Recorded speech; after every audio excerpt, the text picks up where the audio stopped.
पांडवों का मृग के पीछे जाना और सरोवर पर निर्जीव होकर गिरना। राजा जन्मेजय ने पूछा, मुनिवर, इस प्रकार द्रौपदी के जयद्रथ द्वारा हरे जाने से तो पांडवों को बड़ा भारी कष्ट हुआ था, अतः उन्होंने उसे पाकर फिर क्या किया? वैशंपायन जी बोले, इस प्रकार द्रौपदी के हरे जाने से अत्यंत दुखी होकर राजा युधिष्ठिर काम्यक वन को छोड़कर भाइयों सहित पुनः द्वैत वन में ही आ गए।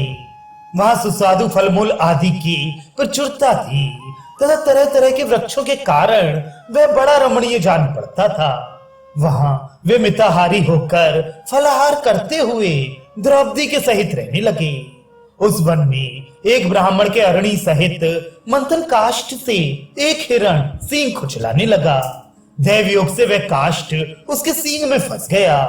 मृग कुछ बड़े ढील ढोल का था। वे उसे लिए हुए उछलता कूदता दूसरे आश्रम में पहुंच गया।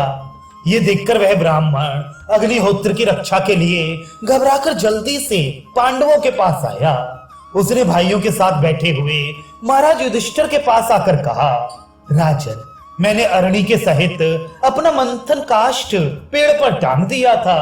उसमें एक मृग अपना सींग खुजलाने लगा। इससे वह उसके सींग में फंस गया।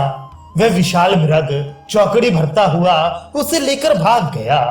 सो आप उसके खुरों के चिन्ह देखते हुए उसे पकड़िए और वह मंथन काष्ठ ला दीजिए, जिससे मेरे अग्निहोत्र का लोप ना हो।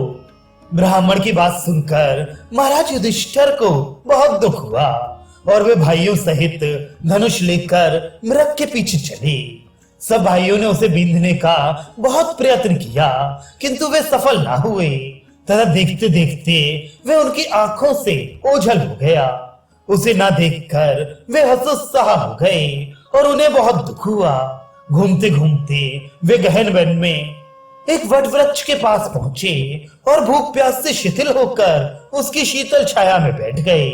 तब धर्मराज ने नकुल से कहा, भैया, तुम्हारे ये सब भाई प्यासे और थके हुए हैं। यहाँ पास ही कहीं जल या जलाशय के पास उत्पन्न होने वाले वृक्षों तो देखो।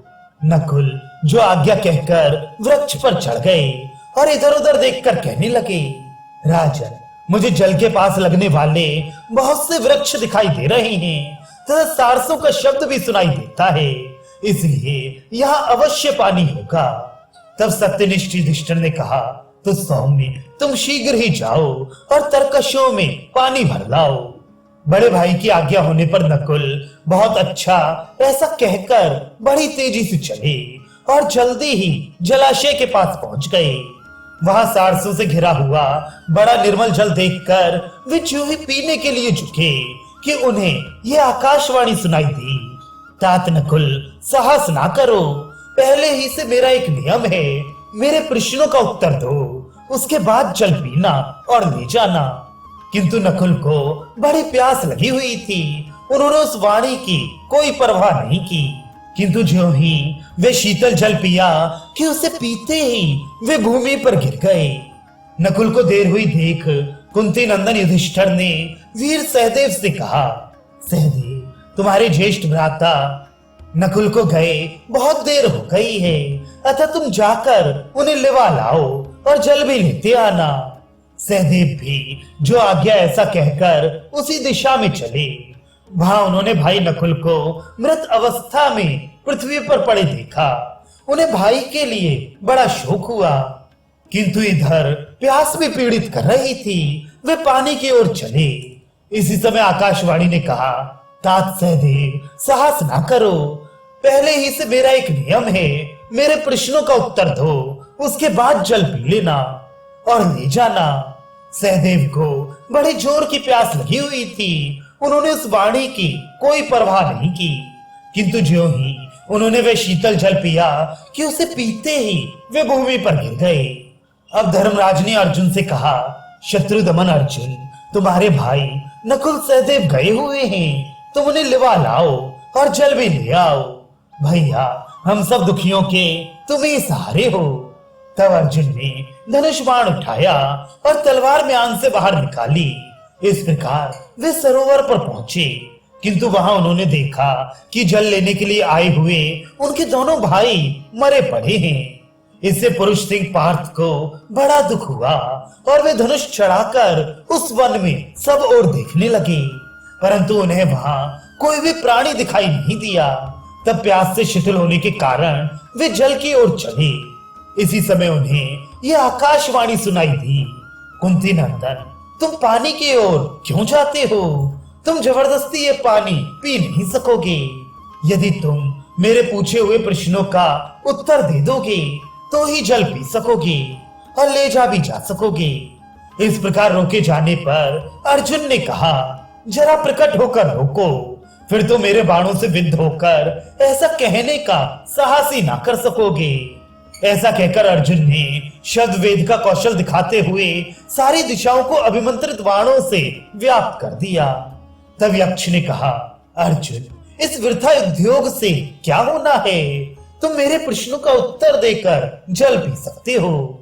यदि बिना उत्तर दिए पियोगे तो पीते ही मर जाओगे।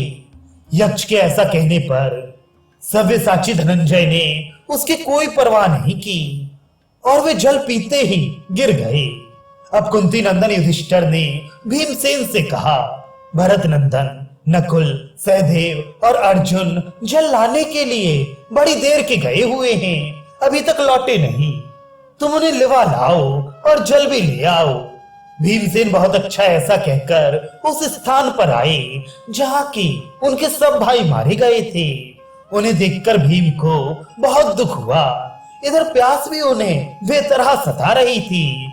उन्होंने समझा कि ये काम यक्ष राक्षसों का है और आज मुझे उनसे अवश्य युद्ध करना पड़ेगा, इसलिए पहले पानी पी लूं। ये सोचकर वे प्यास से व्याकुल होकर जल की ओर चले। इतने ही में यक्ष बोल उठा, भैया भीमसेन, साहस ना करो, पहले ही से मेरा एक नियम है, मेरे प्रश्नों का उत्तर देकर तुम जल पी सकते हो और ले भी जा सकते हो। अतुलित तेजस्वी यक्ष के ऐसा कहने पर भी भीम ने उसके प्रश्नों का उत्तर दिए बिना ही जल पिया और पीते ही वे भूमि पर गिर गए।